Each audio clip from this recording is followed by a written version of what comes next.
ഓം പാർത്ഥായ പ്രതിബോധിതാം ഭഗവതാം നാരായണേന സ്വയം വ്യാസേന ഗ്രഥിതാം പുരാണമുനിനാം മധ്യേ മഹാഭാരതം അദ്വൈതാമൃതവർഷിണീം ഭഗവതീം അഷ്ടദശാധ്യായനീ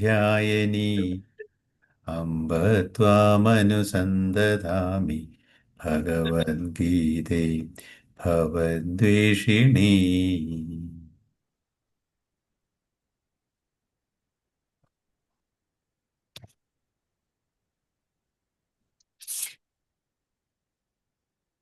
നമ്മൾ 39 അവസാനത്തെ കുറിച്ചേ പറയാനുള്ളൂ.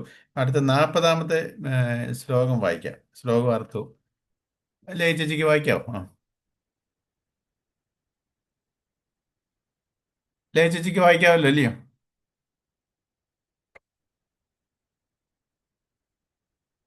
മ്യൂട്ട് എടുക്കണം. മ്യൂട്ട്. വായിക്കാം. 40. നേഹാഭിക്രമനാശോക്തി പ്രത്യവായോ ന വിദ്യതേ സ്വൽപമപ്യസ്യ ധർമ്മസ്യ ത്രായതേ മഹദോ ഭയാത്. ഈ യോഗത്തിൽ തുടങ്ങിവെച്ച പ്രയത്നം നിഷ്ഫലമാകയില്ല. അനിഷ്ടമായ വിപരീത ഫലം ഉണ്ടാകുകയുമില്ല. ഈ ധർമ്മത്തിന്റെ അല്ലെങ്കിൽ കർമ്മയോഗത്തിന്റെ അല്പമാത്രമായ ആചരണം പോലും മഹാഭയത്തിൽ നിന്നും രക്ഷിക്കുന്നു. ഒരുമിക്കാത്ത കർമ്മങ്ങൾ ഫലപ്രദങ്ങളാകയില്ലല്ലോ. ഉദാഹരണമായി നെൽകൃഷിയുടെ കാര്യമെടുക്കാം. നിലമുഴുത് വിത്ത് വിതച്ചു, എന്നാലും വിള കിട്ടണമെങ്കിൽ ഇനിയും ചിലത് ചെയ്യേണ്ടതുണ്ട്. നനയ്ക്കൽ, കളപറിക്കൽ, പക്ഷിമൃഗാദികളിൽ നിന്ന് രക്ഷിക്കൽ എന്നിങ്ങനെ. അപ്പോഴേ കൃഷി ഫലപ്രദമാവുന്നുള്ളൂ. അല്ലാത്ത പക്ഷം ചെയ്തയിടത്തോളം പ്രയത്നം വിഫലമായി തീരും. ഈ ദോഷത്തെ അഭിക്രമനാശം എന്ന് പറയും. കൂടാതെ വിധിപ്രകാരമല്ലാതെ പിഴച്ചു ചെയ്യുന്ന കർമ്മങ്ങൾ അനർത്ഥഹേതുക്കളായി തീരാറുണ്ട്. ഉദാഹരണമായി ചികിത്സയിൽ മരുന്ന് മാറിക്കൊടുത്താലും മറ്റും രോഗം മാറുന്നതിനു പകരം രോഗി മരിക്കാൻ പോലും ഇടയായേക്കാം. ഇങ്ങനെ വിപരീത ഫലം വരുന്നതിനെ പ്രത്യവായം എന്ന് പറയും. സാധാരണയായി കർമ്മങ്ങളുടെ ഫലസിദ്ധിയെ തകിടം മറിക്കുന്ന 2 വിഘ്നങ്ങളാണിവ: അഭിക്രമനാശവും പ്രത്യവായവും. എന്നാൽ കർമ്മയോഗം അനുഷ്ഠിക്കുന്നവൻ ഒട്ടും ഭയപ്പെടേണ്ട, അവർക്ക് ഈ ആപത്തുകൾ വരില്ല എന്ന് കൃഷ്ണൻ ഉറപ്പ് നൽകുന്നു. അടുത്തത് വായിക്കണം. വേണ്ട, നമുക്കിത് കഴിഞ്ഞിട്ട് ഈ യോഗത്തിൽ തുടങ്ങി വെച്ച പ്രയത്നം നിഷ്ഫലമാകില്ല. എന്തോ ഈ യോഗത്തിൽ തുടങ്ങി വെച്ച പ്രയത്നം? നമ്മൾ പറഞ്ഞല്ലോ നേരത്തെ, ഇതിനകത്ത് പറഞ്ഞു. നമ്മൾ ഈ അർജുനനോട് കൃഷ്ണൻ പറയുകയാണ്, നീയും ഞാനും ആദ്യം താത്വികമായിട്ട് നീ ആരാണെന്നും നിനക്ക് എന്തിനു വേണ്ടിയാണ് ഇതിൻ്റെ കാര്യം അത് പറഞ്ഞു. പരമാത്മാവിലോട്ട് പോകുന്നതിന് അപ്പം പരമാത്മാവ് ആരാണ്, ജീവാത്മാവ് ആരാണെന്നൊക്കെ ആദ്യം താത്വികമായി എല്ലാം പറഞ്ഞതിന് ശേഷം ഈ പരമാത്മാവിലോട്ട് ലയിക്കണം എന്നുണ്ടെങ്കിൽ നമ്മൾ കർമ്മം ചെയ്യണം.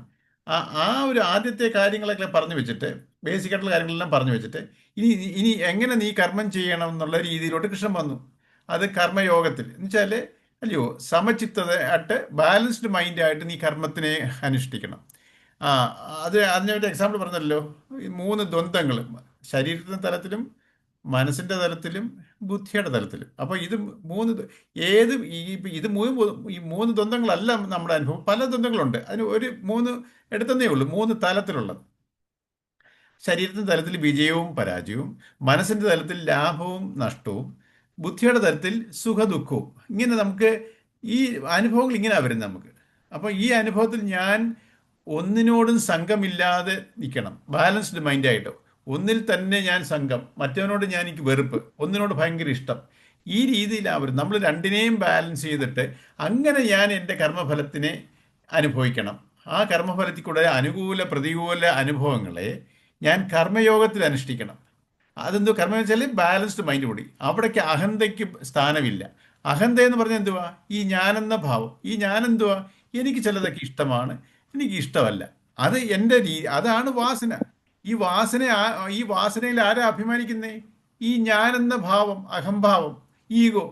അപ്പം ആ രീതിയിലോട്ട് നമ്മൾ ആ വാസനകളുടെ കൂടെയുള്ള അനുഭവങ്ങളെ നമ്മൾ കർമ്മത്തിലോട്ട് കൊണ്ടുവരരുത്. അത് ഞാൻ ബാലൻസ്ഡ് മൈൻഡോടുകൂടി ചെയ്യണം, സമചിത്തനായിട്ട്. അത് നേരത്തെ കഴിഞ്ഞ ശ്ലോകത്തിൽ പറഞ്ഞു വെച്ചത്.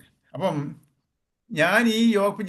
ഇതൊക്കെ ഈ പാരമാർത്ഥ സത്യങ്ങളെയൊക്കെ അറിഞ്ഞ് ഞാനിങ്ങനെ കർമാഷ്ടങ്ങൾ, ഈ കർമ്മയോഗത്തിൽ ഞാൻ വന്നിരിക്കുകയാണ്. ഞാൻ കർമ്മയോഗത്തിൽ കൂടെ ഞാൻ എൻ്റെ വാസന മാലിന്യങ്ങളെ നിർമ്മാർജ്ജനം ചെയ്യാൻ ഞാൻ പ്രയത്നിച്ചുകൊണ്ടിരിക്കുന്നു. അപ്പോൾ എന്നാൽ ഇത് കർമ്മങ്ങളാണല്ലോ ചെയ്യുന്നത് വെച്ചാൽ, കർമ്മവും എനിക്ക് വാസനാകർമ്മങ്ങൾ കർമ്മയോഗത്തിൽ ചെയ്യുന്നു. ഞാൻ പറഞ്ഞല്ലോ, എപ്പോഴും നമുക്ക് രണ്ട് വിധത്തിൽ ചെയ്യാം. എൻ്റെ ഇഷ്ടങ്ങളെ, എൻ്റെ ആഗ്രഹങ്ങളെ എനിക്ക് രണ്ട് രീതിയിൽ നിവർത്തിക്കാം.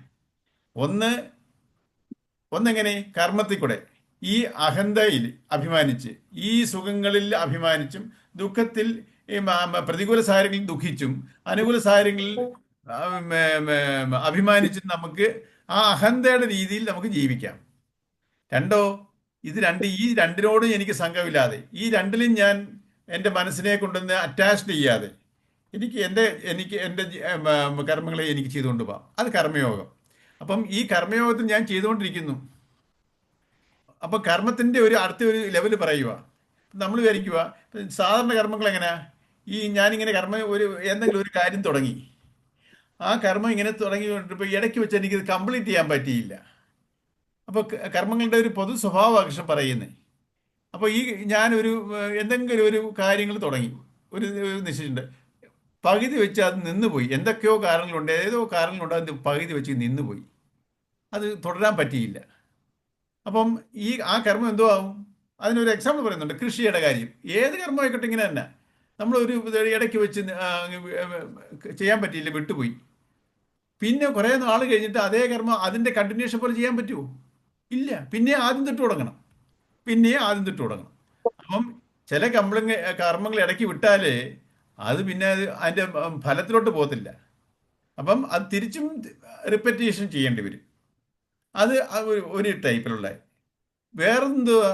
ഞാൻ എഫർട്ട് എടുക്കുന്നുണ്ട്, റോങ് ഡയറക്ഷനില്ല, ഈ വേണ്ട രീതിയില്ല. ഞാൻ കർമ്മം ചെയ്യുന്നുണ്ട്, പക്ഷെ അതിൻ്റെ ഫലം ഞാനത് വേണ്ടാത്ത വഴിക്കാ ചെയ്യുന്നതെങ്കിൽ വിപരീത ഫലം ചെയ്യും. അതിനൊരു എക്സാമ്പിൾ പറയുന്നുണ്ട്. ഡോക്ടേഴ്സ് ട്രീറ്റ്മെൻറ്റ് ചെയ്യുന്നു, അറിയാതെ ഡോക്ടർ മരുന്ന് മാറി കൊടുക്കുക. അപ്പം ഈ സുഖം പ്രാപിക്കുന്നതിന് വരെ അത് നമ്മൾക്ക് അസുഖത്തിലോട്ട് പോകും, അല്ലെങ്കിൽ മരണത്തിലോട്ട് പോകും. അപ്പോൾ ഈ രീതിയിലുള്ള കർമ്മങ്ങളുണ്ട്. കർമ്മത്തിൻ്റെ രണ്ട് സ്വഭാവം പറയുക.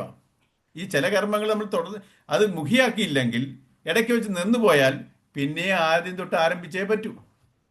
ചില കർമ്മങ്ങൾ ഞാൻ അതിൻ്റെ എങ്ങനെയാണ് ചെയ്യേണ്ടുള്ള വിധം അറിയാതെ ഞാൻ അറിയാതെ ചെയ്തു കൂട്ടുന്നു. അതിൻ്റെ കർമ്മം എനിക്ക് വിപരീതമായിട്ട് വരും. അതാണ് നമ്മളിപ്പോൾ ചെയ്തുകൊണ്ടിരിക്കുന്നത്. നമ്മളിപ്പോൾ നമ്മുടെ ആഗ്രഹങ്ങളെ കർമ്മത്തിൽ ചെയ്തുകൊണ്ടിരിക്കുക. അത് എൻ്റെ നാശത്തിലോട്ടേ ഞാൻ നീങ്ങിക്കൊണ്ടിരിക്കുന്നത്, അത് നമ്മൾ അറിയുന്നില്ല. അപ്പോൾ ഈ കർമ്മത്തിൽ ഇങ്ങനെ സ്വഭാവമുണ്ട്. അതേസമയത്ത് കർമ്മയോഗത്തിൽ ചെയ്യുന്ന ഒരാളോ, കർമ്മയോഗത്തിൽ ചെയ്തുകൊണ്ടിരിക്കുകയാണ് നമ്മളെല്ലാ ഇതും. അപ്പം ഈ കർമ്മയോഗത്തിൽ ചെയ്താൽ, ഞാൻ ഏത് കർമ്മങ്ങളായാലും കർമ്മയോഗത്തിലാണെങ്കിൽ അതിൻ്റെ ഫലമുണ്ടല്ലോ. നമുക്ക് ഈ കർമ്മയോഗം ഞാൻ അനുഷ്ഠിച്ചുകൊണ്ടിരിക്കുക, അതിനിടയ്ക്ക് എനിക്ക് ഇത് മരണം സംഭവിച്ചു, ഈ ശരീരം വിട്ടു പോകേണ്ടി വന്നു. ഇപ്പം എൻ്റെ മനസ്സ് ഏത് ലെവലിലാണോ ആ കർമ്മയോഗത്തിൽ കൂടി വരുന്നത്, നെക്സ്റ്റ് ജന്മം അവിടുന്ന് തുടങ്ങും. അല്ലാതെ പിന്നെയും ഞാൻ ഇതിൽ ആദ്യം തൊട്ട് ആരംഭിക്കേണ്ട കാര്യമില്ല. ഈ പ്രയത്നങ്ങൾ, ഈ സാധനാകർമ്മങ്ങൾ അനുഷ്ഠിച്ച് മനസ്സ് ഓരോ ലെവലിലെത്തും. നമ്മുടെ ആ സാധനാകർമ്മങ്ങൾ അനുഷ്ഠിച്ച് എന്തോ ഈ സാധനാകർമ്മങ്ങൾ എന്ന് വെച്ചാൽ ഈ വാസന നിർമ്മാർജ്ജനത്തിന് വേണ്ടിയുള്ള കർമ്മങ്ങളാണ്. അത് മാലിന്യമാണ്. ഈ വാസനകൾ, ഇഷ്ടാനിഷ്ടങ്ങൾ, അത് മാലിന്യമാണ്. അതിനെ ഞാൻ നീക്കാൻ വേണ്ടി എൻ്റെ വാസന സ്വധർമ്മത്തിനെ ഞാൻ കർമ്മയോഗത്തിൽ അനുഷ്ഠിച്ചുകൊണ്ടിരിക്കുക. ഈ കർമ്മയോഗത്തിൽ അനുഷ്ഠിച്ച് എനിക്ക് അവസാനം ഈ സമചിത്തനായ ഒരു മനസ്സ് വരും, ബാലൻസ്ഡ് മൈൻഡ്. ആ അവസ്ഥയെ, കംപ്ലീഷൻ്റെ അവസ്ഥയെ പറഞ്ഞ ജീവൻ മുക്തി എന്നാണ്. ആ ജീവൻ മുക്തിന് മാത്രമേ ഈ പരമാത്മ ചൈതന്യത്തിൽ ലയിക്കാൻ പറ്റത്തുള്ളൂ. അപ്പം അതിനെ പറഞ്ഞ ബ്രഹ്മനിർവാണം എന്നാണ്. ഇപ്പം നമ്മുടെ മോക്ഷം, മുക്തി എന്ന് പറഞ്ഞ രണ്ട് സ്റ്റേജിലാണ് നിൽക്കുന്നത്. ഒന്ന്, ഞാൻ ഇതിനു വേണ്ടി പ്രയത്നിച്ച് എൻ്റെ സാധന സ്വധർമ്മത്തിനെ, ഈ വാസനാകർമ്മങ്ങളെ അതാണ് എൻ്റെ സ്വധർമ്മം. ഓരോരുത്തരും ഓരോ വാസനയിൽ ഓരോ സ്വഭാവത്തിലാണ് ജനിച്ചു വന്നേക്കുന്നത്. ആ ഓരോരുത്തർക്കും ഓരോ ആഗ്രഹങ്ങളാണ്. ഈ ഓരോരുത്തരും ജനിച്ചു വന്ന ആഗ്രഹങ്ങൾ കർമ്മഫലത്തിന് ആ അനുഭവങ്ങളെ അനുഭവിച്ചു വേണം ഞാൻ മുന്നോട്ട് നീങ്ങാൻ. അത് എങ്ങനെ അനുഭവിക്കണം? എനിക്ക് രണ്ട് വിധത്തിൽ എനിക്ക് ആ അനുഭവത്തിനെ നേരിടാം. ഒന്ന് എൻ്റെ അഹന്താ മമതയുടെ രീതിയിൽ, അത് കർമ്മമാണ്. ഈ ചൈതന്യത്തിലാണ് ഞാൻ ഇതെല്ലാം ചെയ്യുന്നുള്ള ബുദ്ധിയിൽ, അത് സമർപ്പണ ബുദ്ധിയിൽ, വിവേക ബുദ്ധിയിൽ. ഈ വിവേക ബുദ്ധിയിലും എനിക്ക് എൻ്റെ സ്വധർമ്മത്തിനെ കൊണ്ടുപോകാം, എൻ്റെ വികാരത്തിലും കൊണ്ടുപോകാം, എൻ്റെ വാസനയ്ക്ക് അനുസരിച്ചും കൊണ്ടുപോകാം, വിവേകത്തിലും കൊണ്ടുപോകാം. അപ്പൊ ഞാൻ ഇങ്ങനെ വിവേകത്തിൽ ഞാൻ കർമ്മയോഗം ചെയ്തുകൊണ്ടിരിക്കുക, പ്രാക്ടീസ് ചെയ്യുക. എങ്ങനെ? എന്തിനു വേണ്ടി? Balanced mind. എനിക്കൊരു സമചിത്താവസ്ഥ വേണം. എൻ്റെ മനസ്സ് സമബുദ്ധിയിൽ ഫിക്സ് ആവണം. ആ സമബുദ്ധിയായ മനസ്സിന് മാത്രമേ, ആ സമബുദ്ധി എന്ന് പറയുന്നത് ടർബുലൻസ് ഇല്ലാത്ത ചിന്തകളുടെ, ആ ടർബുലൻസ് ഇല്ലാത്ത ശാന്തമാണ് മനസ്സ്. അഹന്ത മമതയിലിരിക്കുന്നതോ ദ്വന്ദ്ങ്ങളില്ല. ഒന്ന് മേപ്പോട്ട് പോവും, താഴോട്ട് വരും. അപ്പൊ ഈ ദ്വന്ദ്ങ്ങളിലെ കടലിലെ ഒരു തടിക്കഷ്ണം വെള്ളത്തിൽ, കടലിലെ വെള്ളത്തിലിരുന്നാലോ തിരക്ക് ഒത്ത് പൊങ്ങും, അടുത്തതിൽ താന്നു പോവും. ഈ രീതിയിൽ നമ്മളിങ്ങനെ ടർബുലൻസ് കൂടെ നീങ്ങുന്നത് അത് സാമ്യാവസ്ഥയല്ല, സ്വസ്ഥത കിട്ടത്തില്ല. എപ്പോഴും എനിക്ക് ദുരിതം എന്ന് പറഞ്ഞാൽ എന്താണ്? എൻ്റെ ചിന്തകളാണ്. ഇപ്പം ഇതിനിടയ്ക്ക് ഒരു കാര്യം പറയാം. നമുക്ക് ഈ സുഖം ദുഃഖം, ഈ സുഖം എന്ന് പറഞ്ഞ അവസ്ഥ എന്താണത്? ദുഃഖം എന്ന് പറഞ്ഞ അവസ്ഥ എന്താ? ഇതിനെ നമ്മൾ അനലൈസ് ചെയ്യാൻ നല്ലതാ. എന്താണ് ഈ സുഖം? എന്താണ് ഈ ദുഃഖം? ഈ സുഖത്തിനെ നമ്മൾ എന്ത് വിചാരിക്കുന്നത്? എൻ്റെ ഒരു ആഗ്രഹ സാഫല്യമാണ് ഈ സുഖം. എനിക്കൊരു ആഗ്രഹം നേടുമ്പോൾ എനിക്കൊരു സുഖത്തിലോട്ടാണ് ഞാൻ പോകുന്നത്. ഞാൻ വിചാരിക്കുന്ന കാര്യങ്ങൾ എൻ്റെ ആഗ്രഹത്തിന് വെച്ച് നടന്നില്ലെങ്കിലോ എനിക്ക് ദുഃഖം. ഇവിടെ എന്തോ ഈ നടക്കുന്നത്? നമ്മുടെ ഈ പ്രോസസ്സിൽ എന്തോ ഒരു മെക്കാനിസം, എല്ലാത്തിലും നമ്മൾ അതിൻ്റെ ഒരു മെക്കാനിസം, എൻ്റെ ചിന്താഗതി, ഈ സുഖം എനിക്ക് എങ്ങനെ കിട്ടുന്നു, ഈ ദുഃഖം അല്ലെങ്കിൽ എനിക്ക് എങ്ങനെ, എന്തുവാണ് ഈ ദുഃഖം, എന്താണ് ഈ സുഖം എന്നുള്ളത് നമ്മൾ സൂക്ഷ്മമായിട്ട് ചിന്തിച്ചാൽ നമുക്ക് മനസ്സിലാവും. ഈ സുഖം എന്ന് പറയുന്നത് നമ്മൾ പൊതുവെ ഇരിക്കുന്നത്, ഞാൻ വിചാരിക്കുന്ന പോലെ കാര്യങ്ങൾ നടന്നാൽ എനിക്ക് സുഖമാണ്. എല്ലാം വിചാരിച്ച പോലെ നടന്നല്ലോ, മനസ്സിന് എത്ര സുഖം. അപ്പം ഈ സുഖത്തിന് എന്ന് പറയുന്നത്, ഇപ്പോൾ നമുക്കൊരു എക്സാമ്പിൾ പറയാം. ഞാനൊരു കല്യാണം കഴിച്ചൊരു വീട് വെക്കാൻ പോവാ. അപ്പം അതിന് വലിയൊരു എഫർട്ടുണ്ട്. അപ്പം ഞാനൊരു വീട് വെക്കാൻ ആഗ്രഹിക്കുമ്പോൾ ഉടനെ ആ വീട് വെക്കണം, അതിനു വേണ്ടി എനിക്ക് എന്തെല്ലാം കാര്യങ്ങൾ ഞാൻ സംഘടിപ്പിക്കണം. പല രീതിയിലുള്ള ലോൺ സംഘടിപ്പിക്കണം, അതിൻ്റെ പ്ലാൻ വരപ്പിക്കണം, ഈ മെറ്റീരിയൽസ് എല്ലാം അടുപ്പിക്കണം, അത് കോൺട്രാക്ട് കൊടുക്കണം, അല്ലെങ്കിൽ ഒരു മേസ്ത്രി. ഇപ്പം പല പല വിധത്തിലുള്ള ചിന്തകളും അത് എക്സിക്യൂഷൻ ചെയ്യാനുള്ള കാര്യങ്ങളും ഞാൻ ഇങ്ങനെ ചിന്തിക്കുക. അപ്പം ഓരോ കാര്യത്തിന് വേണ്ടി എൻ്റെ ചിന്തകൾ ഇങ്ങനെ വരിക. അത് വേണം, ഇത് വേണം, അങ്ങനെ വേണം. അപ്പം ഓരോ പ്രശ്നങ്ങൾ ഉണ്ടാകുന്നു, അതിന് തടസ്സം വരുന്നു, അപ്രൂവൽ ആകുന്നില്ല, ആ പ്ലാൻ അപ്രൂവ് ആകുന്നില്ല, അതിൻ്റെ പറയുക അങ്ങനെ കുറേ പേര് എതിർക്കുന്നു, ഇങ്ങനെയല്ല എന്ന് പറയുന്നത്. ഓരോ പ്രശ്നങ്ങളിൽ കൂടി എൻ്റെ ചിന്തകൾ ഇങ്ങനെ വരിക. അത് എനിക്കൊരു വല്ലാത്തൊരവസ്ഥ, എൻ്റെ ചിന്തകൾ ഇങ്ങനെ കൂടുമ്പോൾ. കാരണം നമുക്കൊരു ഇതായിട്ട് അതാണ് നമ്മൾ ഒരു ചൊല്ലുണ്ട് തമിഴിൽ, ഒരു വീട് വെച്ച് നോക്ക്, അല്ലെങ്കിൽ ഒരു കല്യാണം ചെയ്ത് നോക്ക്, അപ്പോഴറിയാം അതിൻ്റെ പ്രശ്നങ്ങൾ. എന്നുവെച്ചാൽ ഇതൊക്കെ നമ്മളിങ്ങനെ ചിന്തകൾ വരും. എനിക്കതൊരു വലിയൊരു എഫർട്ടാണ്, വലിയൊരു വർക്കാത്, ടെൻഷനാത്. അപ്പം എന്തുവാ, അതിനോട് അടുക്കുന്നതോറും അതിൻ്റെ ചിന്തകൾ കൂടി വരും. അപ്പം വീടൊക്കെ ഞാൻ ലോൺ എടുത്തു, അതിൻ്റെ ബാക്കിയെല്ലാം സമയം ഇങ്ങനെ ഓരോന്നും ചെയ്യുന്ന വെച്ചാൽ അവസാനം എല്ലാം കഴിഞ്ഞ് കംപ്ലീറ്റ് ചെയ്തു. അതിൻ്റെ പാല് കാച്ച്, പെയിൻറ്റിങ് വർക്ക് എല്ലാം കംപ്ലീറ്റ് ചെയ്തു. ആ ഒരു പാല് കാച്ചിൻ്റെ സമയം, അന്ന് രാത്രി കിടന്നുറങ്ങുമ്പോഴോ എന്തെല്ലാം ചെയ്ത് അവസാനം എല്ലാം കഴിഞ്ഞു, നമുക്ക് ഒരു സ്വസ്ഥ. ഇന്നെല്ലാം കഴിഞ്ഞ് എല്ലാവരും പാല് കാച്ചെല്ലാം കഴിഞ്ഞ് എല്ലാവരും പിരിഞ്ഞു പോയി സ്വസ്ഥമായിട്ട് കിടന്ന് അവിടെ കിടന്നുറങ്ങും. ആ സമയത്തുള്ള ചിന്തകൾ എങ്ങനെയാണ് നമുക്ക്? ആ ഒരു ആഗ്രഹം നിവൃത്തിയായപ്പോൾ എന്നുവെച്ചാൽ ഫുൾഫില്ലായി. ഇതുപോലെ ഒരു കാറ് വാങ്ങിക്കുന്നു, അതിനുവേണ്ടി എന്തെല്ലാം സമയം ആ കാറ് നമ്മൾ പുതിയതായിട്ട് വാങ്ങിച്ചുകൊണ്ട് നമുക്ക് അത് അങ്ങനെ വന്ന് പോവുകയും ചെയ്ത് കാറ് കൊണ്ടുവന്നു, നമുക്കൊരു സുഖമാണ് ഇല്ലേ? ആ സുഖം എന്ന് പറഞ്ഞപ്പോൾ അപ്പം എൻ്റെ ചിന്തകൾ എങ്ങനെ? ഈ സുഖം എവിടെ അനുഭവിക്കുന്നത്? മനസ്സിലാണ്. ഈ ജീവാത്മാവാണ് ആ സുഖം അനുഭവിക്കുന്നതെങ്കിൽ മനസ്സിൽ കൂടാ. മനസ്സിനാണ് ആദ്യം എൻ്റെ മനസ്സിന് നല്ല സുഖമാണ്. അപ്പോൾ ആ മനസ്സിനാണ് സുഖം. അതിൽ കൂടെ ആ സുഖം അനുഭവിക്കുന്നത് ജീവാത്മാവാണെങ്കിലും മനസ്സിന്റെ ഒരു സ്റ്റേറ്റ് ഓഫ് അഫെയർ ആണ് ഈ സുഖം ദുഃഖം. അപ്പൊ ഈ സുഖത്തിന്റെ അപ്പോൾ എനിക്ക് മിനിമം ചിന്തയാണ്. അത് ഉണ്ടാകാൻ വേണ്ടി ഞാൻ എന്തെല്ലാം പല പല ചിന്തകളിൽ കൂടെ ചെയ്തെല്ലാം ശരി, അവസാനം അത് ഫുൾഫിൽ ചെയ്യുന്ന സമയത്ത് എനിക്ക് മിനിമം ചിന്തകളാണ്. അതുകൊണ്ട് നമുക്ക് ആ ചിന്തകൾ മിനിമം ആവുമ്പോഴാണ് എനിക്ക് സുഖം വരുന്നത്. അതേ സമയത്ത് അതിനു വേണ്ടിയുള്ള ബാക്കി സമയത്തോ എന്തെല്ലാം ദുരിതങ്ങളും പ്രശ്നങ്ങളും എന്തെല്ലാം കഷ്ടതകൾ അനുഭവിച്ചാണ് ഞാനിത് നേടിയത്. ആ സമയത്ത് എനിക്ക് ചിന്തകളുടെ ഇങ്ങനെ പ്രവാഹമായിരുന്നത്, അതൊരു ടർബുലൻസാ ചിന്തകൾ. അതെനിക്ക് ദുരിതാവസ്ഥയാണ്, അത് ദുഃഖമാണ്. ആ അതാണ് ദുഃഖം. എൻ്റെ ചിന്തകൾ ഇങ്ങനെ വരുന്നു, ഒന്നിനു പുറകെ ഒന്നായിട്ട് ഇങ്ങനെ ചിന്തകൾ വരുന്നു. ഞാൻ ദുഃഖത്തില, ദുരിതത്തില. ഇതെല്ലാം ഒരു ആഗ്രഹം ഫുൾഫിൽ ആകുമ്പോഴോ ആ ചിന്തകളെല്ലാം മിനിമത്തിൽ വന്ന് ബാക്കി എഫർട്ട് എല്ലാം എടുത്ത് ആ ഫുൾഫിൽ. അപ്പൊ എൻ്റെ ചിന്തകൾ വളരെ മിനിമമാണ്. എൻ്റെ ചിന്തകൾ മിനിമം ആവുമ്പോൾ എനിക്ക് സുഖാവസ്ഥ വരുന്നു. എൻ്റെ ചിന്തകൾ ഇങ്ങനെ അനേകം ചിന്തകൾ ഇങ്ങനെ വന്നുകൊണ്ടേയിരിക്കുമ്പോൾ എനിക്ക് സ്വസ്ഥതയില്ല, എനിക്ക് ദുരിതമാണ്, ദുഃഖമാണ്. അപ്പോൾ ഈ സുഖത്തിൻ്റെയും ദുഃഖത്തിൻ്റെയും പുറകിലുള്ള കാരണം എന്തുവാ? എൻ്റെ ചിന്തകളുടെ ആധിക്യത്തിൽ ഞാൻ ദുഃഖത്തിലും. ചിന്തകൾ ഏറ്റവും കുറഞ്ഞിരിക്കുന്ന സമയത്ത് എനിക്ക് സുഖവുമാണ്. ഇത് നമുക്കൊരു അനുഭവം ഉണ്ടല്ലോ. നമ്മളെന്തെല്ലാം ഒത്തിരി കടന്നലഞ്ഞ് അവിടെ ഇവിടെയൊക്കെ ഒത്തിരി സ്ട്രെയിൻ ചെയ്ത് ഫിസിക്കലായിട്ടെല്ലാം സ്ട്രെയിൻ ചെയ്ത് വന്ന് അതെല്ലാം കഴിച്ച് കുളിച്ച് കഴിഞ്ഞൊന്ന് കിടന്നൊന്ന് ഉറങ്ങുന്നു. ഉറങ്ങി ഉറങ്ങി നല്ല ഒരു ഉറക്കം കിട്ടി. ഉറങ്ങി എഴുന്നേൽക്കുമ്പോഴോ നമ്മളെന്തോ പറയും? ആ സുഖമായിട്ടൊന്ന് ഉറങ്ങി, ഞാൻ സുഖമായിട്ടൊന്ന് ഉറങ്ങി. ഇത് ഈ ഉറങ്ങുന്ന ആ സമയത്ത് ഞാനത് അറിഞ്ഞോ? ആ സുഖത്തിൽ ഉറങ്ങിക്കൊണ്ടിരിക്കുന്ന ആള് എങ്ങനെയാ ഇയാൾ ഉറങ്ങുന്നേ? ഞാൻ സുഖത്തിൽ ഉറങ്ങിക്കൊണ്ടിരിക്കുവാന്ന് ആ ഉറങ്ങിക്കിടക്കുന്ന ആൾ പറയൂ? ഇല്ല. ഉണർന്നു കഴിയുമ്പോൾ ഞാൻ ഉറക്കത്തിൽ അനുഭവിച്ച സുഖത്തിൻ്റെ അനുഭവം എനിക്ക് ഉണർന്നു കഴിയുമ്പോൾ ഞാൻ നല്ല ഒന്നും അറിഞ്ഞില്ല, സുഖത്തെ ഉറങ്ങി. നമ്മൾ ആ സമയത്ത് എനിക്ക് ചിന്തകളുണ്ടായിരുന്നോ? ചിന്തകളില്ലാതിരിക്കുന്ന സ്റ്റേറ്റിനെയാണ് എനിക്ക് സുഖം എന്ന് പറയുന്നത്. അപ്പം ഈ സുഖം എന്ന് പറയുന്നത് ഈ ചിന്തകൾ ഏറ്റവും മിനിമൈസ് ചെയ്യുന്ന എൻ്റെ സുഖം.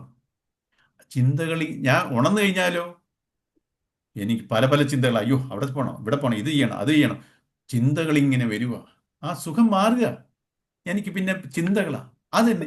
ഇത് ചിന്തകൾ മിനിമൈസ് ചെയ്യുമ്പോഴോ സുഖം വരുന്നു. ഇതാണ് നമ്മൾ സുഖത്തിലും പോവും ദുഃഖത്തിലും പോവും. ഇതാണ് നമ്മുടെ ജീവിതത്തിൽ നടന്നുകൊണ്ടിരിക്കുന്നത്.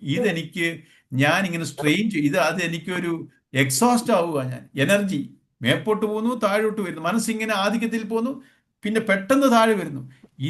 എൻ്റെ മനസ്സിൻ്റെ എനർജി എല്ലാം ഞാൻ ലൂസ് ചെയ്യുക. അപ്പം ഈ ചിന്തകളില്ലാതിരിക്കുമ്പോഴാണ് ഞാൻ എനർജി അക്വയർ ചെയ്യുന്നത്. ഈ ചിന്തകളില്ലാതിരിക്കുന്ന സ്റ്റേജ് എന്ന് പറഞ്ഞാൽ എന്തുവാ? എൻ്റെ മനസ്സിൽ ഞാൻ സുഖത്തിൽ ഉറങ്ങുന്നു.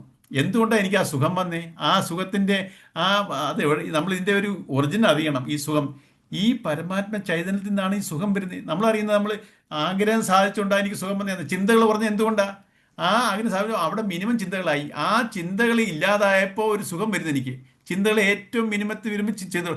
ഉറക്കത്തിൽ ഒരു ചിന്തകളും ഇല്ല, നല്ല സുഖമായി നമ്മൾ ഉറങ്ങുന്നു.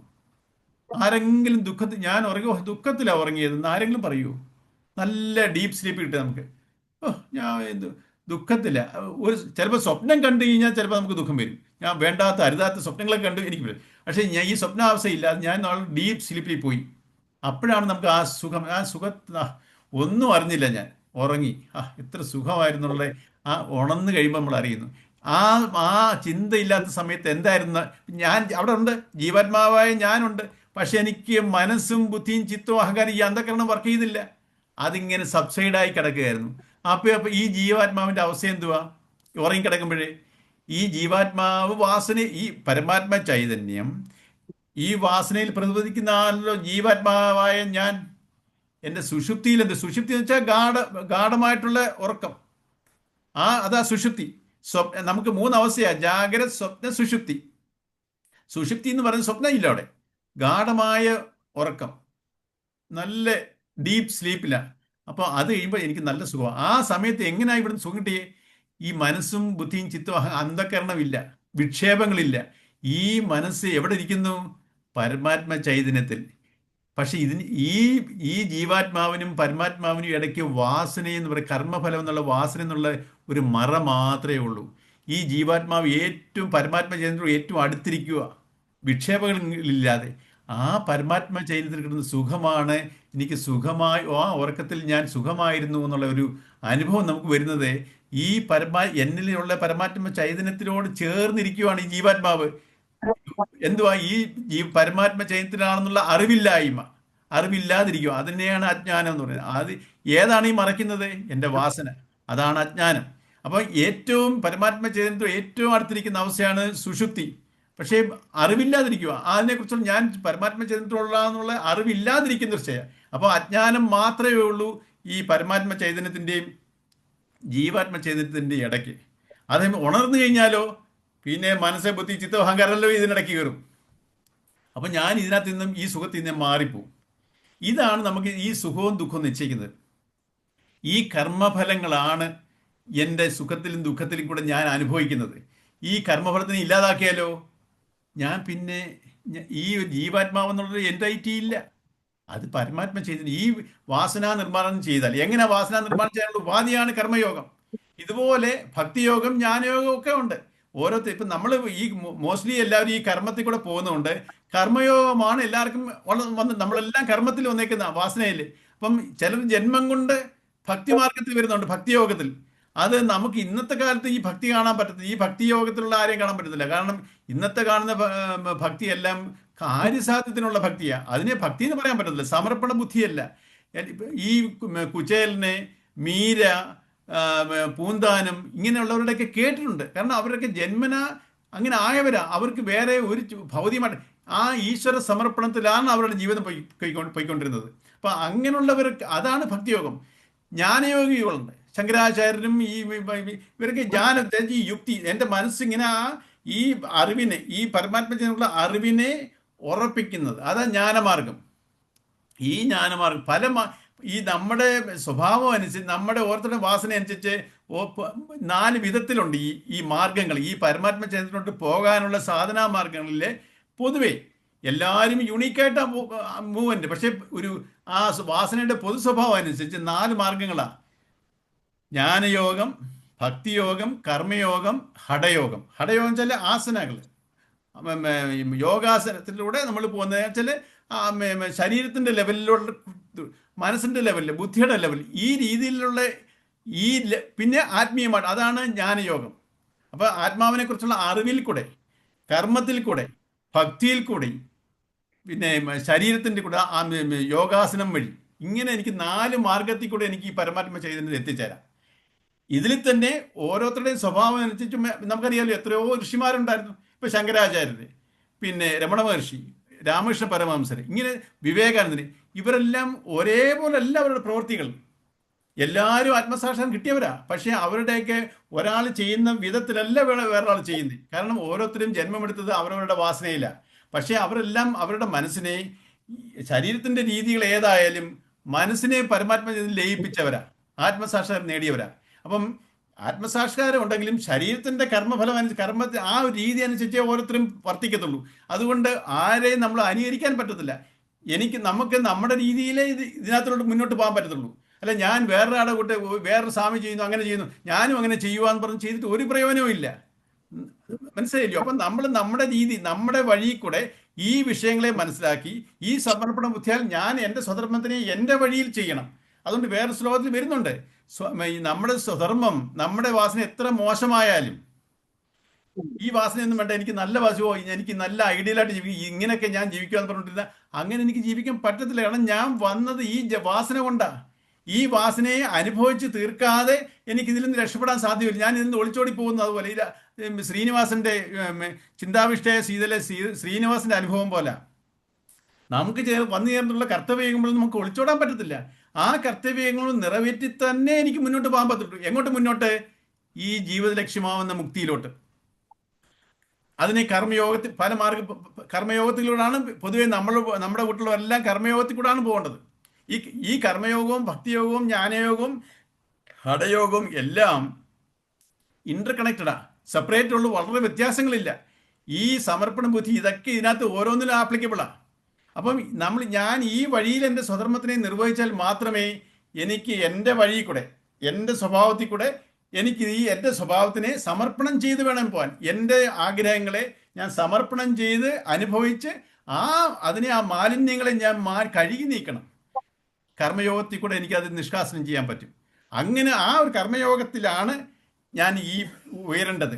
ഈ കർമ്മയോഗം ചെയ്തുകൊണ്ടിരിക്കുന്ന സമയത്ത് ഞാൻ ദേഹം വിട്ടാലോ ഒരു അടുത്ത ജന്മത്തിൽ എനിക്ക് പിന്നെ ആരംഭിക്കണം എന്നുള്ള ഒരു ഈ കർമ്മത്തിന് മാത്രമേ ഉള്ളൂ. നമ്മൾ എവിടെ നിർത്തിയോ അവിടുന്ന് നമ്മൾ ആരംഭിക്കും. അതുകൊണ്ട് നമ്മൾ ഈ ശരീരം വിടുന്നതിന് മുമ്പ് എൻ്റെ മനസ്സിനെ എത്രത്തോളം ഉയർത്താമോ ആ മനസ്സ് അടുത്ത ജന്മം അവിടുന്നായിരിക്കും എൻ്റെ ജന്മം തുടങ്ങുന്നത്. ഇപ്പം നമ്മൾ ഈ ജന്മത്തിൽ നമ്മൾ ഏത് സാഹചര്യമായിരിക്കും. ഇപ്പം നമ്മൾക്ക് ഓരോരുത്തർക്കും ഓരോ സാഹചര്യം ഉണ്ടല്ലോ. നമുക്ക് ഓരോരുത്തരും ജീവിക്കുന്നത് ഓരോ സാഹചര്യത്തിലാണ്. എൻ്റെ മനസ്സിനെ ഈ സാഹചര്യത്തിൽ നിന്ന് എൻ്റെ മനസ്സിനെ ഉയർത്തി ദൈവത്തിനോട്ട് അടുപ്പിച്ചാലോ എൻ്റെ അടുത്ത ജന്മം വേറൊരു സാഹചര്യത്തിലായിരിക്കും, ഇതിന് അനുകൂലമായ. കാരണം നമ്മളിപ്പോൾ ജനിച്ച സാഹചര്യത്തിലായിരിക്കത്തില്ല ഞാൻ ജനിക്കുന്നത്. ഇപ്പം നമ്മളെപ്പോഴും പറയുമല്ലോ, ഓ ഇങ്ങനെ ജനിച്ചു പോയി, ഇത് എപ്പോൾ തീരും ഈ കഷ്ടപ്പാട്, ഇതെല്ലാം എന്നുവെച്ചാൽ നമ്മൾ ഈ മനുഷ്യജീവൻ ദുരിതമാണ്. അപ്പോൾ ഈ ദുരിതം എന്തുകൊണ്ട് വന്നു? എൻ്റെ കർമ്മഫലം കൊണ്ട്. എന്നിൽ നിന്ന് പോയ അനിഷ്ടങ്ങളും നല്ലതുമായിട്ടുള്ള ആ നല്ലതും ചീത്തയായിട്ടുള്ള അനുഭവങ്ങൾ തിരിച്ചു വരും. എന്നിൽ നിന്ന് പോയത് every action there is an equal and opposite reaction. ഞാൻ നല്ലത് കൊടുത്തിട്ടുണ്ടെങ്കിൽ അത് തിരിച്ചു വരും, ചീത്ത കൊടുത്തിട്ടുണ്ടെങ്കിൽ തിരിച്ചു വരും. ഇത് അനുഭവിക്കാൻ ഞാനിങ്ങനെ ജന്മങ്ങളിൽ കൂടെ നടന്നു വരിക. എനിക്ക് മതി അനുഭവിച്ച് ഈ കർമ്മഫലം കൂട്ടി എനിക്ക് മതി എന്നുള്ളൊരു തോന്നൽ വരും. അപ്പം നമ്മൾ മാറി ചിന്തിക്കാൻ തുടങ്ങും. ഓരോരുത്തരുടെ ലൈഫിൽ ഇതുണ്ട്. അതുകൊണ്ടാണ് നമുക്ക് കുറേ നാളെ എല്ലാവർക്കും ഈ ഗീത പഠിക്കാൻ തോന്നുന്നില്ലല്ലോ. കുറേ പേർക്ക് അതിലോട്ട് ആകർഷണം വരാൻ കാരണം നമുക്ക് ആ സാഹചര്യങ്ങൾ വന്നു തുടങ്ങി, നമ്മുടെ ജന്മം ഉയർന്നു തുടങ്ങുന്നതിൻ്റെ ഒരു ഇൻഡിക്കേഷനായത്. അല്ലെങ്കിൽ എത്രയോ പേര് ഇത് പറയുമ്പോൾ വിമുഖത കാണിച്ചു പോകുന്നുണ്ട്. ഒരു താല്പര്യമില്ല അവർക്ക്. അവർ ഭൗതികത്തിൽ മാത്രമാണ്, അതാണ് ശരിയെന്ന് പറഞ്ഞിട്ട് പോകുന്നു. അതേസമയത്ത് കുറേ പേർക്ക് ഇതിലോട്ട് തിരിയാൻ, അതുവരെ വേറെ രീതിയിൽ ജീവിച്ചെങ്കിലും പതുക്കെ തിരിഞ്ഞ് ടേൺ ചെയ്ത് വരുന്നു. അത് നമ്മുടെ ബുദ്ധിയിൽ തിരിയുവല്ല, നമുക്ക് കിട്ടുന്ന സാഹചര്യങ്ങൾ നമ്മളെ അങ്ങനെ ആക്കുകയാണ്. അപ്പോൾ അതിന് വഴിമുടക്കിയായിട്ട് തിരിഞ്ഞു നിൽക്കുകയല്ല വേണ്ടത്. നമുക്ക് കിട്ടിയ സാഹചര്യങ്ങളെ ഐഡൻറ്റിഫൈ ചെയ്ത് തിരിച്ചറിഞ്ഞ് അതിലോട്ട് മനസ്സിനെ ഉയർത്തി ഈ കർമ്മം ചെയ്താൽ ഈ കർമ്മത്തിന് എവിടെയെങ്കിലും സ്റ്റോപ്പായി കഴിഞ്ഞാൽ പോലും അവിടുന്ന് ആരംഭിക്കാം. സാധാരണ കർമ്മങ്ങളോ ഒന്ന് മുടങ്ങിപ്പോയാലോ തിരിച്ചു ആദ്യം തൊട്ട് തുടങ്ങണം. അതുപോലെ ചില കർമ്മങ്ങളുണ്ട് നമ്മൾ അറിയാത്ത ദിശയിൽ ചെയ്ത് വിപരീത ഫലം ഉണ്ടാകും. ഈ രണ്ട് ദോഷവും ഇതിനുണ്ടാവത്തില്ല. ഇപ്പം ഇതിനെ പ്രത്യേകമായെന്ന് പറഞ്ഞാൽ അഭികരണ ആവശ്യം വെച്ചാൽ ഒന്ന് തുടങ്ങി മുഖിയാക്കാൻ പറ്റിയില്ല, പിന്നെ ആദ്യം തൊട്ട് തുടങ്ങണം. ഈ പ്രതിഭാസത്തിന് അഭികർമ്മനാശം എന്ന് പറയും. പ്രത്യേകമായെന്ന് പറഞ്ഞാലോ നമ്മൾ ചെയ്യേണ്ടാത്ത രീതിയിലല്ല, റോങ് ആയിട്ടുള്ള രീതി കർമ്മം ചെയ്യും. അപ്പം വിപരീത ഫലമേ വരത്തുള്ളൂ. അങ്ങനെയുള്ള കർമ്മങ്ങൾ പ്രത്യേകമായ. അപ്പം അഭികർമ്മനാശവും പ്രത്യേകമായ എന്നുള്ള രണ്ട് പ്രശ്നങ്ങൾ ഈ കർമ്മത്തിനില്ല. ഏത് കർമ്മത്തിന്? നമ്മൾ ഈ കർമ്മയോഗം, എൻ്റെ സാധനാ കർമ്മങ്ങൾ അനുഷ്ഠിച്ച് എനിക്ക് എൻ്റെ മനസ്സിനെ ഉയർത്തുന്ന കർമ്മങ്ങൾ ചെയ്യുമ്പോൾ എൻ്റെ മനസ്സ് എവിടം വരെ എത്തിപ്പെട്ടോ അവിടുന്ന് പിന്നെ യാത്രയായിരിക്കും. നമുക്ക് കണ്ടാൽ മനസ്സിലാവില്ല. എത്രയോ അനുഭവങ്ങളുണ്ട്. എത്രയോ കൊച്ചുകുട്ടികൾ നമുക്കറിയാമല്ലോ. എത്രയോ കൊച്ചിലെ തന്നെ അവർ ഇതിലോട്ട് തിരിയുന്ന കാണാം. അതേസമയത്ത് എത്ര പ്രായമായിട്ടും ഇതിലോട്ട് തിരിയാത്തവരുണ്ട്.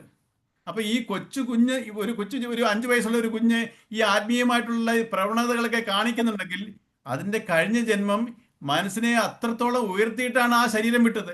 അതുകൊണ്ട് അതിന് കൊച്ചിലേ തന്നെ ഇതിലോട്ടുള്ള ആ ആഭിമുഖ്യം വരുന്നു. അതേസമയത്ത് ഈ കൊച്ചുകുഞ്ഞിൻ്റെ തന്നെ ഒരു അപ്പൂപ്പനെന്നിരിക്കട്ടെ, ഇതുമായിട്ടൊരു പുലബന്ധമില്ലാതിരിക്കുന്ന, ആത്മീയമായിട്ട് പുലബന്ധമില്ലാതിരിക്കുന്ന ഒരു അപ്പൂപ്പനുണ്ടാവും. ജന്മം കൊണ്ട് ആ കുഞ്ഞ് ഏറ്റവും ജന്മത്തിൽ ഉയർന്നതും ഈ അപ്പൂപ്പൻ ജന്മം കൊണ്ട് അതിനെക്കാട്ടി ഇളയതുമായിരിക്കും. കാരണം ഈ അപ്പൂപ്പന് എത്രയോ ജന്മങ്ങൾ എടുക്കേണ്ടി വരുന്നു ഈ കുഞ്ഞിൻ്റെ നിലയിലോട്ടെത്താൻ. അപ്പം ഇതാണ് പറയുന്നത്, നമ്മൾ ഈ ജന്മം കൊണ്ട്, ഈ ജന്മമല്ല നമ്മുടെ ഇതിൻ്റെ ക്രൈറ്റീരിയ. നമ്മൾ ഈ യാത്ര ചെയ്തുകൊണ്ടിരിക്കുക. ഓരോ ജന്മത്തിൽ കൂടെയൊക്കെ നമ്മൾ ഉയരുക തന്നെ വേണം. അതിന് പകരം നമുക്ക് താഴ്ന്നും പോകാം. അഹന്താമതയിൽ ഇരുന്ന് കർമ്മങ്ങൾ ചെയ്താൽ എൻ്റെ ജന്മത്തിന്, ഈ മനുഷ്യജന്മത്തിന് തന്നെ എനിക്ക് പിന്നെ മൃഗത്തിലോട്ട് പോകാം. ചില മൃഗമായിട്ട് ജനിക്കും, ചിലപ്പോൾ സസ്യമായിട്ട് ജനിക്കും. ആ രീതിയിലോട്ട് പോകാം. ഇതിനെല്ലാം ഈ കർമ്മഫലത്തിലോട്ട് അധിഷ്ഠിതമായത് 3 ഗുണങ്ങളുണ്ട്. ഈ എല്ലാ കർമ്മഫലവും 3 ഗുണത്തിൽ അധിഷ്ഠിതം. അടുത്ത ശ്ലോകത്തിൽ അത് വരും. സാത്വിക ഗുണം, രജോ ഗുണം, തമോ ഗുണം. ഈ ഗുണങ്ങളുടെ വേരിയേഷൻ അനുസരിച്ചാണ് ഈ നമ്മുടെ സ്വഭാവങ്ങൾ മാറുന്നത്. അപ്പോൾ അടുത്തത് വരും. അപ്പം നമ്മൾ ഈ ശ്ലോകത്തിൽ പറഞ്ഞ എന്താ? നമ്മുടെ ഇതിലോട്ടുള്ള എഫർട്ട്, നമ്മുടെ പ്രയത്നം, നമ്മൾ കർമ്മയോഗം അനുഷ്ഠിച്ചാൽ അത് എവിടെ വെച്ചെങ്കിലും കംപ്ലീറ്റ് ആകും. നമ്മൾ കർമ്മയോഗത്തിൽ ഞാൻ ഭൗതികത്തിൽ നിന്ന് മാറി ഞാൻ ആത്മീയതയിലോട്ട് ഞാൻ പോയിക്കൊണ്ടിരിക്കുക. പക്ഷേ എൻ്റെ ശരീരം അവിടെ എനിക്ക് ഇടയ്ക്ക് ഉപേക്ഷിക്കേണ്ടി വന്നാലും എൻ്റെ അടുത്ത ജന്മം അതിൻ്റെ കണ്ടിന്യൂഷൻ ആയിരിക്കും. അല്ലാതെ ഞാൻ ഇന്ന് ജനിച്ചുള്ള സാഹചര്യത്തിലായിരിക്കത്തില്ല അടുത്ത ജന്മത്തിൻ്റെ സാഹചര്യം. നല്ലൊരു നല്ലൊരു പരിപാവനമായ എൻ്റെ ഈ ആത്മീയമായിട്ടുള്ള കാര്യങ്ങൾ ഉയരാൻ വേണ്ടി ഉള്ള അങ്ങനെ ഒരു സിറ്റുവേഷനിലായിരിക്കും ഞാൻ, അങ്ങനെ ഒരു അച്ഛനും അമ്മയ്ക്കായിരിക്കും ഞാൻ പോയി ജനിക്കുന്നത്. അപ്പം എൻ്റെ ലൈഫിൻ്റെ ഉയർച്ച കാരണം ആരാ? ഞാൻ തന്നെ. അല്ലെങ്കിൽ എൻ്റെ ജന്മത്തിൻ്റെ നാശത്തിന് കാരണം ആരാ? അതും ഞാൻ തന്നെ. നേരത്തെ ഒരു ശ്ലോകത്തിൽ പഠിച്ചു നമ്മൾ, അവനവൻ്റെ ശത്രുവും അവനവൻ്റെ ബന്ധുവും നമ്മൾ തന്നെ. എൻ്റെ ശത്രു ഞാൻ തന്നെ. എൻ്റെ ശത്രു ആരാ? ഈ അഹംഭാവം എന്ന ഞാനാണ് എൻ്റെ ശത്രു. എന്നിലൊരു വിവേകമുണ്ട്. നമുക്കറിയാലോ, രണ്ട് മനസ്സുണ്ടെന്ന് ഞാൻ പറഞ്ഞിട്ടുണ്ടല്ലോ. ഒരു വികാര മനസ്സുകൊണ്ട്, ഈ വികാര മനസ്സിൻ്റെ ശത്രുവും ഈ വിവേക മനസ്സിൻ്റെ ബന്ധുവാണ്. വികാരം വെച്ചാൽ എന്തുവാ? എൻ്റെ ഈ വാസനകൾ ഇരിക്കുന്ന എൻ്റെ ഇഷ്ടാനിഷ്ടങ്ങളാണ്. അതിൽ കൂടെ എനിക്ക് എല്ലാ രാഗദ്വേഷങ്ങളും എല്ലാം ഉണ്ട്. വിവേകമോ, അതാണ് ഞാൻ ശരിക്കും പരമാത്മൻ്റെ ഒരു അംശമാണ് ഞാൻ, വിവേകം. ആ ഒരു ഞാനും ഉണ്ട്, ഈ അഹന്താ മമതയിലിരിക്കുന്ന ഞാനും ഉണ്ട്. അപ്പൊ വികാര മനസ്സുകൊണ്ട് വിവേക മനസ്സുണ്ട്. എന്നിൽ തന്നെ രണ്ട് മനസ്സുണ്ട്. അതുകൊണ്ടാണ് പകലൊക്കെ നമ്മൾ വികാരത്തിൽ ചെയ്തു കൂട്ടുന്ന കർമ്മങ്ങള്, വികാരങ്ങളെല്ലാം അടങ്ങിക്കഴിയുമ്പോൾ മറ്റേ മനസ്സ്, വിവേകം ഉണരും. ആ മനസ്സ് പറയും, നീ ചെയ്തു കൂട്ടിയതെല്ലാം തെറ്റ്, നീ എന്തിനാ ഇങ്ങനെയൊക്കെ കാണിച്ചേ, കണ്ടോ ഇപ്പൊ എല്ലാം കുഴപ്പത്തിലായി. അപ്പം എൻ്റെ വിവേക മനസ്സ്, അത് മനസാക്ഷി, അതാണ് ഞാൻ. ഒരു മനസാക്ഷി എന്നെ കുത്തും. അതേസമയത്ത് അപ്പോൾ നമ്മൾ ആ സാഹചര്യം, ആ ഓപ്പർച്യൂണിറ്റി പോയി, പിന്നെ അതുപോലൊരു ഓപ്പർച്യൂണിറ്റി വരുമോ? നമ്മുടെ അവസരങ്ങളെല്ലാം ഇങ്ങനെ നഷ്ടപ്പെട്ടുകൊണ്ടിരിക്കുക. എങ്ങനെ നഷ്ടപ്പെടുന്നു? ഞാൻ വികാര മനസ്സിൽ പ്രവർത്തിച്ചുകൊണ്ടിരിക്കുന്നതോറും എനിക്ക് കിട്ടുന്ന അവസരങ്ങളെല്ലാം ഞാൻ കളഞ്ഞു കുളിക്കുക. അപ്പോൾ നമ്മൾ ഈ വികാര മനസ്സിനെ നമ്മൾ മാനേജ് ചെയ്യണം, സപ്രഷൻ ചെയ്യാതെ. ഈ വികാരം എന്തിനുള്ളതാ? നമുക്ക് പ്രകടിപ്പിക്കാൻ മാത്രമുള്ളതാ ഈ വികാരം. ഏത് മനുഷ്യനായിക്കോട്ടെ, ആത്മസാക്ഷാത്കാരം കിട്ടിയ മനുഷ്യനായാലും, മനുഷ്യജന്മമാണെങ്കിൽ വികാരങ്ങളുണ്ട്. അയ്യോ, എനിക്ക് ഈ വികാരങ്ങളൊന്നും വേണ്ട, ഞാൻ എല്ലാത്തിനും കളയാൻ പോകുന്നു, അങ്ങനെ ഒക്കത്തില്ല. നമ്മുടെ കൂടെ ഉള്ളതാ ഇത്. അതിനെ ആധിക്യത്തിലോട്ട്, ആസക്തിയിലോട്ട് വിടരുത്. ഒരു വികാരത്തിനെയും അതിൻ്റെ പാരമ്യത്തിലോട്ട് വിടരുത്. അതിനെ മിനിമൈസ് ചെയ്യുക. ആ മിനിമൈസ് ചെയ്യുന്ന സമയത്ത് എന്നിലുള്ള പ്രകാശം, ഏത് പ്രകാശം? ആത്മചൈതന്യത്തിന്റെ പ്രകാശം എന്നിൽ പ്രതിഫലിക്കും. ആ വിവേകത്തിൽ ഞാൻ മുന്നോട്ട്, ആ വിവേകത്തിൽ ചെയ്യുന്ന കർമ്മങ്ങളെയാണ് കർമ്മയോഗം എന്ന് പറയുന്നത്. അങ്ങനെ ഞാൻ ട്രാൻസ്ഫോർമേഷൻ, എൻ്റെ മനസ്സിന്റെ ഉയർച്ച വന്നുകൊണ്ടേയിരിക്കും. ഈ ഉയർന്ന മനസ്സ് ഇടയ്ക്ക് വെച്ച് ശരീരം വിട്ടു പോയാലും ആ മനസ്സ് തിരിച്ച് ജന്മം എടുക്കുന്നത് ഒരു ഉയർന്ന സാഹചര്യത്തിലായിരിക്കും, ജീവിത സാഹചര്യത്തിലായിരിക്കും. ഈ മനസ്സിനെ തിരിച്ചും അവിടുന്ന് ഉയരാൻ പറ്റിയ ഒരു കൺഡ്യൂസീവ് അറ്റ്മോസ്ഫിയറിലായിരിക്കും എൻ്റെ ജന്മം. അപ്പം നമ്മൾ അതാ പറഞ്ഞത്, ഇതിൻ്റെ അവസാനത്തെ, ഈ ശ്ലോകത്തിന്റെ അവസാനം പറയുന്നുണ്ട്, ഈ ധർമ്മത്തിന്റെ അല്പമാത്രമായ ആചരണം പോലും മഹാഭയത്തിൽ നിന്നും രക്ഷിക്കുന്നു. നമ്മൾ ഇത് അഭ്യസിക്കുന്നു. നമുക്കറിയാം, ഞാൻ പറഞ്ഞില്ല ഇന്നലെ, ഒരു തീക്കുണ്ടം തണുപ്പ് കാലത്ത് അതിനോട് അടുക്കും തോറും നമുക്ക് ആ ചൂട് അനുഭവപ്പെടും എന്ന് പറയുന്നത്. നമ്മൾ ഈ കർമ്മയോഗത്തിലൂടെ അനുഷ്ഠിച്ച് മുന്നോട്ട് പോകുമ്പോഴേ ഇതിൻ്റെതായ സ്വസ്ഥതയും സമാധാനവും ജീവിതത്തിൽ വന്നു ചേരും. അപ്പോൾ ഇത് കംപ്ലീറ്റ് ആയാലോ, ഞാൻ ആ സ്വസ്ഥതയുടെ പാരമ്യത്തിലെത്തും. അതാണ് ജീവൻ മുക്തി. That is balanced mind. ആ ബാലൻസ്ഡ് മൈൻഡ് ടർബുലൻസ് ഇല്ല. ഈ ടർബുലൻസ് ആണ് എൻ്റെ ദുരിതം, ദുഃഖം. അതങ്ങനെ സബ്സൈഡായി അതിങ്ങനെ ശാന്താവസ്ഥയിൽ നിൽക്കുമ്പോഴാണ്, അതാണ് ജീവൻ മുക്താവസ്ഥ. ഈ ജീവൻ മുക്താവസ്ഥയിൽ ആയിക്കഴിഞ്ഞാൽ പിന്നെ ബ്രഹ്മനിർവ്വാണം, പിന്നെ ഞാൻ ആ ഈശ്വരനിലോട്ട് ലയനമാണ് പിന്നെ നടക്കുന്നത്. അതിനൊരു എക്സാമ്പിൾ ഉണ്ട്. ഒരു നദി ഒഴുകി വരിക, പർവ്വതത്തിൽ നിന്ന് ഒരു നദി ഉത്ഭവിച്ച് ഇങ്ങനെ, ഈ നദി ഉത്ഭവിക്കുന്നത് പർവ്വതത്തിൽ നിന്നാണ്. ഈ നദി അവസാനം എത്തിച്ചേരുന്നത് എവിടാ? അത് സമുദ്രത്തില. ഈ നദി ഉത്ഭവിച്ച് വരുമ്പോൾ നമുക്ക് അതിൻ്റെ ഡയറക്ഷൻ മാറ്റിവിടാം. അതിനെ ഡിഫറെൻ്റ് ഇതിലോട്ട് നമുക്ക് പല ഡയറക്ഷനോട്ട് വിട്ട് അതിനെ നദിയെ നമുക്ക് പലതാക്കി വിടാം. ആ സമുദ്രത്തിൽ പോയി ലയിക്കാതെ പല കാര്യത്തിനും അതിനെ മാറ്റി വിട്ട് അതിനെ ഉപയോഗിക്കാം.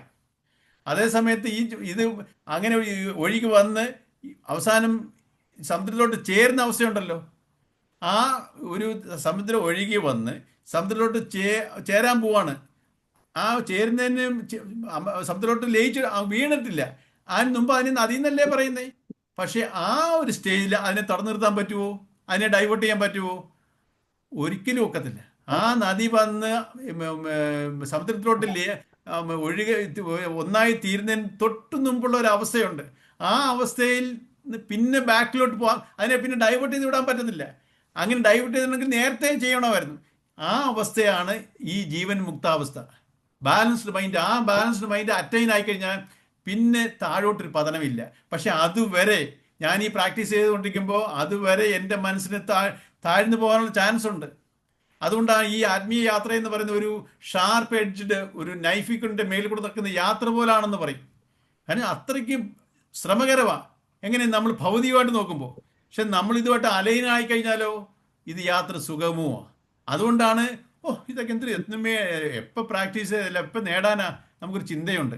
പക്ഷെ നമ്മുടെ മനസ്സ് ഇതിലോട്ട് ഈ ക്യൂരിയോസിറ്റി, ഈ ജിജ്ഞാസ, എനിക്കിതാകണം എന്നുള്ളൊരു ഉണ്ടെങ്കിൽ ഈ യത് ഭാവോ തദ്ഭവതി, അങ്ങനെ ആയിത്തീരും. എൻ്റെ ഭാവം എന്താ അതായിത്തീരും നമ്മൾ. പക്ഷേ എനിക്ക് ആ ഒരു ഭാവം ഉണ്ടാവണം. അല്ലാതെ ചുമ്മാതെ ഇത് നമ്മൾ ആ ഭാവം അഭിനയിച്ചാൽ പോരാ. എനിക്ക് ഉള്ളിൽ നിന്ന് ആ ഇതുണ്ടെങ്കിൽ നമുക്ക് അത് ആയിത്തീരാൻ പറ്റും. ഓരോരുത്തരുടെയും ആ ഇന്റൻസിറ്റി, ആ ഭാവത്തിന്റെ ഇന്റൻസിറ്റി അനുസരിച്ച് ടൈം വ്യത്യാസം വരുമെന്ന് മാത്രം. അപ്പം ഈ ഒരു കർമ്മം ഒരിക്കലും നശിക്കുന്ന കർമ്മമല്ല. കർമ്മയോഗത്തിൽ ഞാൻ അഭ്യസിച്ചാൽ എൻ്റെ കർമ്മം നിലനിൽക്കും. ആ കർമ്മഫലം നിലനിൽക്കും. കർമ്മഫലം എന്ന് വെച്ചാൽ ഭൗതികത്തിലെ കർമ്മഫലം അല്ല, എൻ്റെ മനസ്സിന്റെ ഉയർച്ച. ഞാൻ ഈശ്വരനോട്ട് അടുത്തുകൊണ്ടിരിക്കുകയാണ്. അവിടുന്ന് ഞാൻ അവിടെ ഒരിടത്ത് ഒരു സ്റ്റേജിലായപ്പോഴാണ്. പക്ഷെ ബ്രഹ്മത്തിൽ ലയിച്ചതും ഈശ്വരനിൽ ലയിച്ചതും ഇല്ല, എനിക്ക് ശരീരവും പെടേണ്ടി വന്നു. പക്ഷെ അവിടെ തൊട്ട് എൻ്റെ അടുത്ത ജന്മം ആരംഭിക്കും. അല്ലാതെ പിന്നെയും ബാക്ക് ടു 1 സ്ക്വയർ 1 എന്നുള്ളത് അങ്ങനെ ആവത്തില്ല. അതുകൊണ്ട് ഈ കർമ്മത്തിന് ഒരിക്കലും, ഈ കർമ്മയോഗത്തിന് ഒരിക്കലും നശിക്കത്തില്ല. ഞാൻ ഉണ്ടാക്കിയെടുത്ത ക്വാളിറ്റീസ് അങ്ങനെയും നിലനിൽക്കും. അവിടുന്ന് എനിക്ക് പിന്നെ യാത്ര ആരംഭിക്കാം. അതാണ് ഈ ശ്ലോകത്തിൽ പറയുന്നത്.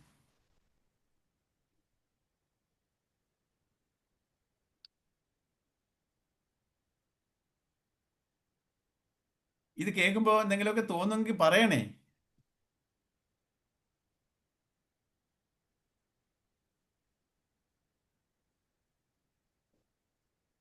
ആർക്കും ഒന്നും പറയാൻ തോന്നില്ലയോ?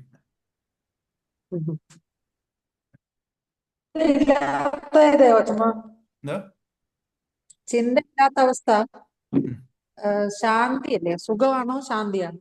സുഖമാണോ? നമുക്ക് ഈ കർമ്മത്തിൽ കൂടെ നേടുന്നത്, ഈ ആഗ്രഹ സാഫല്യത്തിൽ കൂടെ കിട്ടുന്നത് നമുക്ക് സുഖമാ. അത് ഈ ശാന്തി എന്ന് പറഞ്ഞാൽ എന്തുവാ? ഈ രണ്ടിനും വ്യത്യാസമുണ്ട്. സുഖമല്ല ദുഃഖമില്ലാത്തൊരു അവസ്ഥയല്ലേ? സുഖമില്ല അതാ ദുഃഖമില്ലാത്ത അവസ്ഥ ചോദിക്കുന്നത്. എന്നുള്ളതല്ല, ഈ ശാന്തത സുഖവുമില്ല വരുന്നത്. ദുഃഖവുമില്ല. ഏ സുഖവും ഇല്ല ദുഃഖവും ഇല്ല അല്ലാത്തൊരവസ്ഥയല്ലേ ശാന്തത അതെ എന്ന് അതെ, പറയുന്നത്? ഈ നമ്മുടെ ആഗ്രഹ സാഫല്യത്തിൽ കൂടെ കിട്ടുന്നത് ശാന്തിയല്ല, സുഖമാ. അല്ലേ? ഓ ആ ഈ ആഗ്രഹം ഓരോന്നും. അല്ല, ആഗ്രഹ സാഫല്യത്തിലൂടെ നമുക്ക് കുറച്ച് എന്താ എന്താ ഇന്ദ്രിയ സുഖങ്ങളൊക്കെ കിട്ടുമ്പോ ആ സുഖമാണ്. പിന്നെ പക്ഷെ അതെ, അതിന്റെ ചിന്തകൾ അടങ്ങുമ്പോൾ ശാന്തത അല്ലേ? ചിന്തകൾ അടങ്ങുമ്പോഴാണ് ശാന്തിയിലുണ്ട്. എന്തുകൊണ്ട് ആ ശാന്തി നിലനിൽക്കാത്ത, അല്ലെങ്കിൽ ആ ശാന്തി എന്ന് പറയാം, ശാന്തി എന്ന് വെച്ചാൽ ഒരു നൈമിഷികമല്ലത്. ശാന്തത, ശാന്തത ഒരു നൈമിഷികമല്ല. അതേസമയത്ത് സുഖം നൈമിഷികമാണ്. അതെ. കാരണം നമ്മളൊന്ന് ആ സുഖത്തിന്റെ ആ സുഖത്തിന്റെ ഇപ്പൊ നമ്മൾ ഒരു വീട് വെച്ചു, അല്ലെങ്കിൽ പുതിയ കാർ വാങ്ങിച്ചു. കാർ വാങ്ങിച്ചെല്ലുമ്പോഴത്തെ അപ്പൊ നല്ല സുഖം. ആ കാർ രാവിലെ എന്തെങ്കിലും ഒന്ന് ഇടിച്ചു, ഒന്ന് സ്ക്രാച്ച് ആയെന്നിരിക്കട്ടെ, നമുക്ക് സുഖം പോയി ദുഃഖമായി. ഉടനെ ഇമ്മീഡിയറ്റ് ആ ആ വാങ്ങിച്ച സുഖം ശരി. നമ്മൾ അവനൊരു ഇത് കണ്ടോ ഇത് കൊണ്ടോ ഉടനെ ഇങ്ങനെ എന്താ അശോകനുമാ എന്ന് ഒരു ആ രീതിയിൽ നമ്മളൊന്ന് തിരിച്ചു പെട്ടെന്ന് ദുഃഖത്തിലോട്ട് മാറും. എന്നിട്ട് ഈ ആദ്യത്തെ ദിവസം സ്ക്രാച്ച് ആകുമ്പോൾ ഭയങ്കര ദുഃഖമാണ്. പെട്ടെന്ന് പോയി മായ്ക്കാൻ നോക്കും. ഇങ്ങനെ 2-ാമത്തെ ദിവസം മുട്ടി, 3-ാമത്തെ ദിവസം മുട്ടി, 4-ാമത്തെ ദിവസം മുട്ടുമ്പോഴോ ഇങ്ങനെ മുട്ടും, ഇങ്ങനെ പറയും ഇല്ലേ. ഇത് പറഞ്ഞ് ഈ സുഖം ഈ ദുഃഖം ഒരു സുഖമായിട്ട് മാറും. ഇത് നമ്മൾ അതുമായിട്ട് പഴകുമ്പോഴേ അതൊരു കാര്യമല്ലാതെ മാറും. പക്ഷെ ആ സ്റ്റേജിലോട്ടല്ലല്ലോ നമ്മൾ പോകേണ്ടത്. നമ്മൾ ശാന്തതയിലോട്ടാണ്. എൻ്റെ മനസ്സിന്റെ സ്വസ്ഥതയാണ് എപ്പോഴും ശാന്തത. അല്ലാതെ ഓരോ ആഗ്രഹം സാധിക്കുമ്പോൾ കിട്ടുന്ന സുഖമല്ല, അത് നൈമിഷികമാണ്. എൻ്റെ മനസ്സ് എപ്പോഴും ശാന്താവസ്ഥയിലിരിക്കണം. അതെന്ന് വെച്ചാൽ എനിക്ക് ഈ മുൻകോപം അല്ലെങ്കിൽ എല്ലാ വികാരങ്ങളും, ഏത് വികാരമാവട്ടെ, അതിൻ്റെ ആധിക്യത്തിലോട്ട് പോകരുത്. എല്ലാത്തിനെയും ബാലൻസ്ഡ് ആയിട്ട് കാണണം. അതാ സമചിത്തത, ബാലൻസ്ഡ് ആയി. നമ്മൾ ഒന്നിനും ഏറ്റക്കുറച്ചിലുണ്ടാവരുത്. എപ്പോഴും നമ്മൾ നമ്മളെ വികാരം മേപ്പോട്ടോ താപ്പോട്ടോ നമ്മളെ കൊണ്ടുവരിക്കും. അപ്പം നമ്മൾ പറയണം ഇതെൻ്റെ വാസനയിലാണ്, ഞാൻ ദേഷ്യത്തിലാണ്, അല്ലെങ്കിൽ ഞാൻ വിഷമത്തിലാണ്, അല്ലെങ്കിൽ ഞാൻ സുഖത്തിലാണ്, അല്ലെങ്കിൽ ഞാൻ അസൂയയിലാണ്, അല്ലെങ്കിൽ എനിക്ക്